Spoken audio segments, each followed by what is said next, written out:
Well, welcome back. This is Marcia Sinitar again, and this is a continuation of the Keynote. I think we have it now as number 49. First of all, thank you so much for those of you that have left me comments. I appreciate it very much. And secondly, there are some things you should know about the beginning of this continuation. You're hearing a continuation of a discussion on self-esteem. You're not hearing a lot about self-esteem. If you want more of it from me, I would recommend you look at some of my books. Specifically, I think chapter 2 or 3 of the Do What You Love book is entirely on self-esteem. But here I'm talking about healing, repairing some ideas that we have about ourselves. I'm not talking about self-esteem as a feel-good experience. So you're going to hear me begin with a sample from Rosa Parks, and I delve into some of the background about self-esteem, some of what is needed, the integration between how we think about ourselves, the idea we have, and the application of that idea in the world at large. So that's the first thing. The second thing on this specific archival talk, on the Q&A, you can't really hear the question, the first one. So the first question has to do with what was my experience teaching in the inner city, which I did for a couple of years, and the difficulties. What were the difficulties that I ran into? That was the first question. The second question is audible. It's about a book. By and large, the Q&A was cut short because we ran short of time, as I recall, and it continued at the book signing with a small group of people that were very interested in more specific information. So I want to thank you so much for listening. Give me your comments below. Don't forget to subscribe if you like what's going on so that we can figure out how to expand what we're doing into a more complete teaching archive. Thank you so much. Enjoy. It's Rosa Parks sitting in the front of the bus in the South during the peace marches, not being willing to sit in the back. That's self-esteem. You see, it's not just, oh, I feel great every day. I psych myself up with all these affirmations and now I'm set to go. Maybe, but when the rubber hits the road, as they say in the car ads, what we really have to have is that staying power, the resiliency to make our choice mirror who we are at our best. It's the choice that interacts tangibly with reality and brings life at a more elevated level into reality. There has to be some connection between the healing in the mind and the life in the world. The movie Alice Doesn't Live Here Anymore. I like to work with film when I work with groups of people because most people can rent these, they can go back later and they can watch most movies, even with kids, especially teenagers. Alice Doesn't Live Here Anymore. We see a woman who has sort of had it in one setting and needs to leave a toxic situation. And I think there are some do's and don'ts in the story. I'm not going to editorialize, but I think that there are so many films today talking about the experience of daily choices that are difficult, and that as a net on the bottom line, as they would say in the corporate setting, add up to an enhanced self and other relationship. I have an enhanced relationship with myself as a result of this choice, whatever it is, and I have an enhanced relationship with others because of this choice, whatever it is. Personal story, very briefly. When I was in college, I was so shy and inward and reserved that I went to UCLA, and I actually transferred out of my freshman English program to go in summer school to Valley Junior College and take their English course, because at the junior college they didn't make you stand up in front of a group and talk. So to this day, when I'm tired and worried about something, I will have a dream that says I didn't really get my diploma. You know one of those? Have you all had those? Okay. That I didn't get my diploma because I had done this little negotiation with authority. So I guess the point is that we have to see ourselves at some point in time improving our relationship not only with self but also with the other. It's this interplay I keep repeating. We can't hear it enough, between self and other, self and world. You know, it's not enough to soar in my brain alone. At some point, what transpires in here will out. And this is the beauty of life, and it's the adventure of life as well. So the implication of this fourth point, we convince by our presence, our daily choices change our presence. And you are modeling all the time to young people by what you are, what you do, not so much what you say, what you have. The fifth and final key to unlock this idea of soaring, and maybe this is one of the most important, I don't know which would be most important. We're only limited by the limits of our imagination. We're only limited by the limits of our imagination.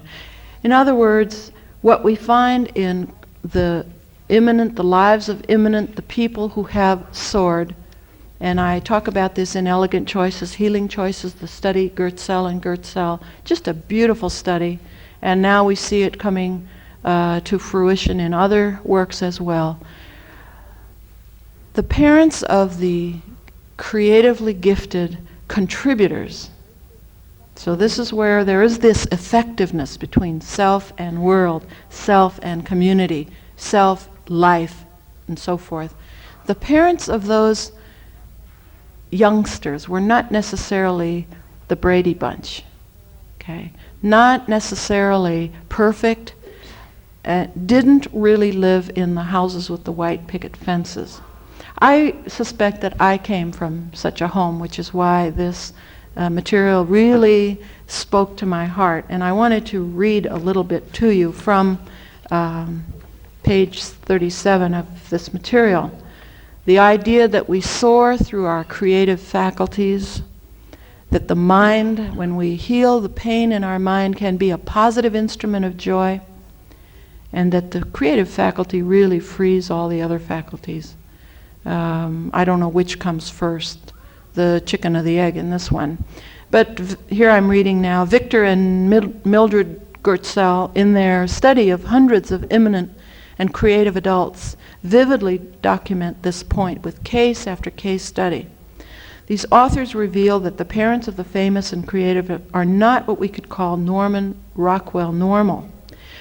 While in these homes, value systems generally promote lifelong learning, including hot, vigorous debate, substantive reading, and social or cause-oriented involvement, the backgrounds of famous achievers also include opinionated, abusive, dominant, or careless parents.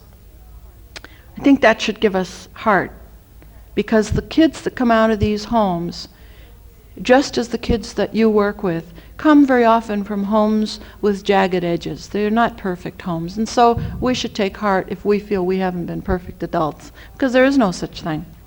For example, highly opinionated parents or families in which the father was failure prone. Those of you that had a failure prone or passive father should take heart, because especially if you had a dominant mother in such settings, the research shows that this is the kind of pattern that produces a will to have life surpass itself.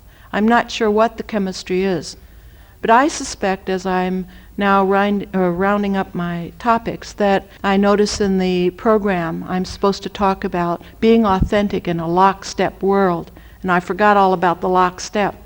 But I think it's the lockstep around us, the narrow life that wishes to expand, that is actually the goad. It's the blessing in disguise. It's the thing that tells us in ourselves, no, I can't take this anymore. I don't, remember the movie Network? It's the problem itself that bears the seeds of the solution. And I think we ought to look at, with children, our cramped roots, our obstacles, our pain, the pain in the mind, all of these, look at it in the sense that this is the goad or prod or encouragement that we need to stretch out, so that we don't look at the problem as the enemy. Because it actually, as I look now, I don't have white hair yet. There's a few, but not totally. As I look back over life, I see that some of these so-called negatives were really taken just right, used just correctly, were some of the best friends I ever had.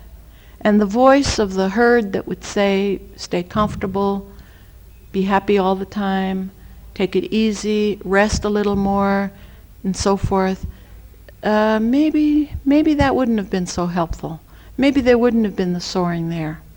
So I encourage you, as you look at your own role with children and with yourself, why don't you give yourself a little summary quiz here with me. First key, self-transcendence. What's your personal experience? How well have you transcended? Let's put it in the I. How well have I transcended my own blocks and barriers? What do my unhealthful attempts to move beyond myself tell me? Second key, full engagement with life. Thinking about Hans Christian Andersen. What provisions have you made for yourself to grow beyond the cramped roots? What's been your pattern of full engagement with the bid for growth that you feel stirring within yourself? High self-esteem, third key. Resiliency, high self-esteem. How resilient am I? What's my bounce back quotient? And you can look at how you bounce back after loss or disappointment. Fourth key, daily choices. How elegant are my daily choices? What, in other words, does my own life, my own behavior say about me? And we know, see, your behaviors to others may look just right, but you know where you're missing it, just like I know where I miss it, and I miss it every day. So every day is a new opportunity to correct and improve. Fifth, use of imagination. Have I used my imagination to free or to trap myself? To encourage or to warn? I think this is a very important point, to encourage or to warn. That we can encourage kids or we can warn them. If we warn too much, we frighten. And we frighten in such a way that apathy is the result. So finally, I'd like to leave you with a few lines from the poet Apollinaire, and he says, "Come to the edge," he said. They said, "We are afraid." "Come to the edge," he said. They came. He pushed them, and they flew. Thank you very much.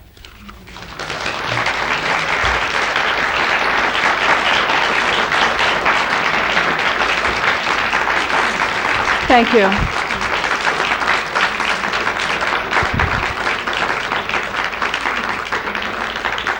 Thank you, thank you.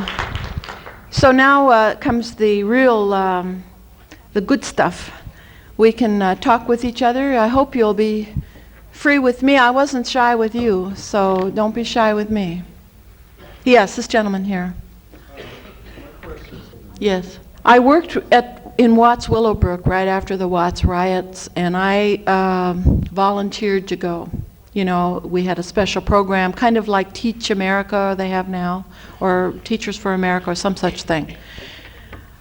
My experience there was probably one of the more fulfilling experiences of my life. Those children are so hungry. Now, I'm only speaking my experience. When I say those children, I'm not blanketing to every child. I don't know every child. But those children that I worked with were so ready and hungry for vision, for stability, for love, and not love that is feeling pity, but love that's tough. That's what I said earlier. I really like this phrase, tough love. I found that one of the difficulties for me personally was the administration. I had done magical things with those kids. I don't mind telling you. I have lots of modesty around my personal flaws, but around my teaching, no, I don't. Okay, I know myself to be a born teacher. That's it. That's all I do. That's all this is. And done magical things with those kids and the parents, who I would say in those communities need to be in the classroom. They need to be paraprofessionals or helping or whatever. And the first day of student evaluation, or I wasn't a student teacher, I was a teacher. The principal came in and was measuring my blinds. This was LA City School, to make sure that the blinds were all uniform. Now here we had children writing haiku poetry and giving others a turn before them, and just all beautiful, lovely traits. And the fixation with rules and bureaucracy was mind-boggling. And that's when I decided at that point to get out of there and make my contribution in a little different way. You know, come in the back door. I want to go back to this back door thing because it relates to Bed-Stuy, and it relates to the gifts of people who are in the inner city, young people in the inner city. We need to tell them that there are ways to get in the back door, and we need to show them that. Now, they don't always see that. They see teachers and school psychologists and administrators who are neat and tidy and who come in and they think they were born that way.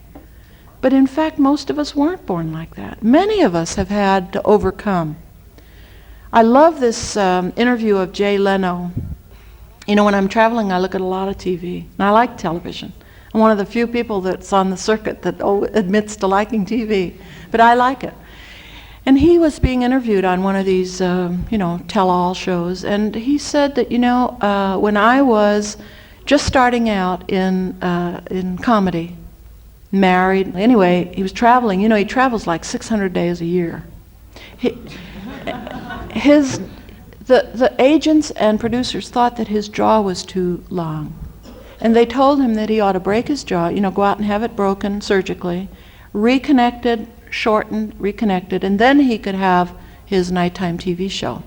And he went home that day very discouraged, and he told his wife, "Honey, it looks like they're not going to let me in the front door. I'm going to have to go around to the back. It's going to take me longer, but I'll get there." Okay, I'm somebody that had to go around through the back door. I'm still working on the back door. But I know more and more now I'm being asked to tell how to design the front door. All right. I think these personal stories, Jay Leno, my own, your own, are very important to young people. Sports, music, all kinds of entrepreneurial activities. We ought to be teaching kids, this is in the Do What You Love book mostly, we ought to teach kids how to create work. Enough of this finding a job business. Finding a job, they're not going to get in the front door. They're going to have to start so far back, but many of them have native gifts that we're not using. That's a whole day's lecture. Did I hit it or miss it?